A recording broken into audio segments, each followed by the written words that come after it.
你好，我是蕊希，花蕊的蕊，希望的希。今天你还好吗？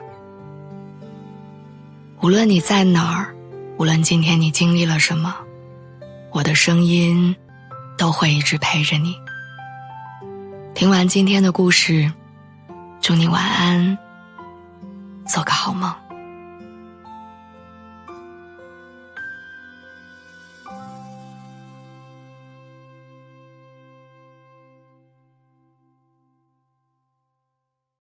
我以前是一个特别自卑的人，可能是因为从小家境贫寒，所以我不管做什么事情都小心翼翼的。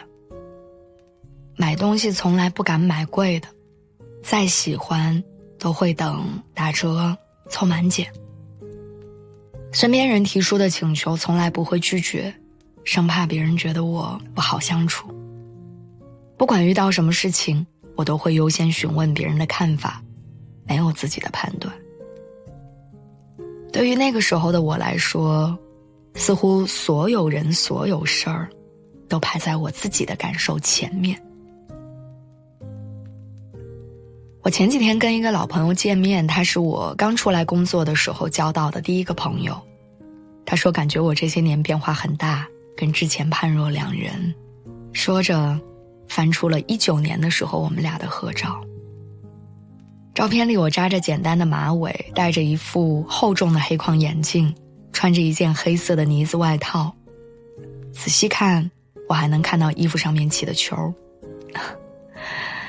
那时候我表情拘谨，目光呆滞，眉眼间充斥着不自信，一看就是那种没有主见又好欺负的职场新人。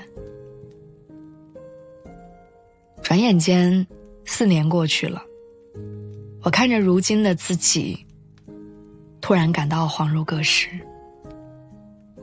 原来时间和精力会悄无声息地重塑一个人，从外形到气质，从三观到性格。而这一切的变化，源于我月入2万的那一天。可能2万块钱对于很多有钱人来说算不上什么，不够买车，不够首付，甚至买不了一个大牌包包。但对于一个从小在农村长大、物质贫穷的女孩来说，它是一笔巨大的财富。也就是从那个时候开始，我学会了要正视自己的价值，关注自己的内心。我逐渐意识到，我是一个有能力的人，也开始试着拒绝一些不方便的请求，把时间留在真正值得的人和事儿上。对于别人的某些评价，我开始有了自己的判断，毕竟生活是自己的。我用了26年的时间，才终于学会真正在乎自己，爱自己。而这一切都建立在收入增多的基础之上。我上学的时候常常听到一句话说，经济基础决定上层建筑。我那会儿只觉得抽象晦涩难懂，如今明白了。很多时候人的底气和自信是金钱给的。这句话说出来俗气，但却很现实。前段时间我妈手机进水，维修的话要等1个星期。虽然她一直都说可以等，不着急用，但我二话不说给她换了一个更好的新手机。那一刻我突然意识到了这一切的意义是什么，就是你可以毫不犹豫地给家人解决当下的困境，提供更好的生活。这种底气体现在买东西的瞬间，也体现在跟人交往的某些时刻。以前刚进职场的时候，总会有同事让我帮他打印一些文件。那时候不懂拒绝啊，就算加班也会帮别人弄好，试图给别人留下好相处的印象。但是现在，我学会了凡事以自己为先，不想帮的忙我会拒绝，下班之后也不再回复任何工作相关的信息。也许会有人觉得我冷漠不好相处，但我只觉得比起那些虚名的评价，我更想过自己的生活。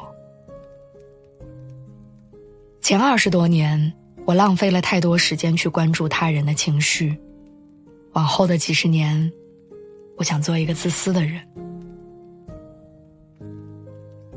我们这一生会遇见很多形形色色的人，有的人成为同学，有的成为同事，有的变成朋友，有的是伴侣。但到最后，大多数人都沦为了熟悉的陌生人。所以没有必要去为了一个根本没有那么重要的人委屈自己，也没有必要把外人的感受看得比自己重要。梁晓声在《人世间》里写过一段话，我很喜欢。走得越远，见识越多，认识的人越多，你就越能体会到，人这一辈子你真的在意的，同时又在意你的人，就那么几个，而这几个人，就是你全部的世界。要始终记住一个道理，你的生活没有那么多观众，大家最在乎的永远是自己。你也应该这样，永远置顶自己的感受，永远爱自己胜过爱别人。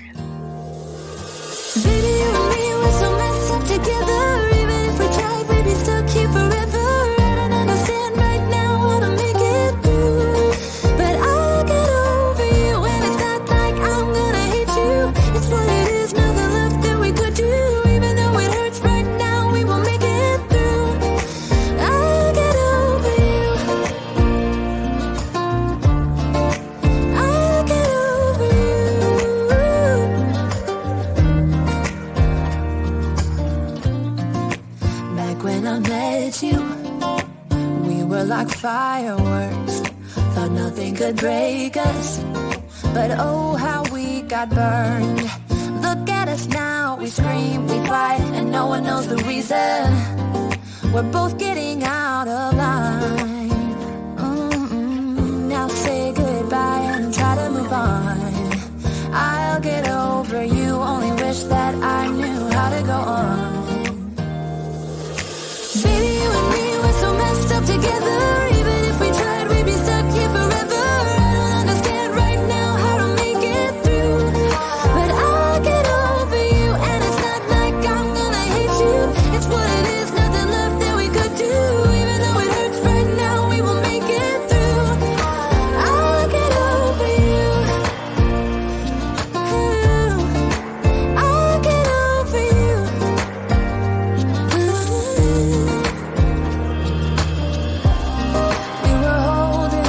Something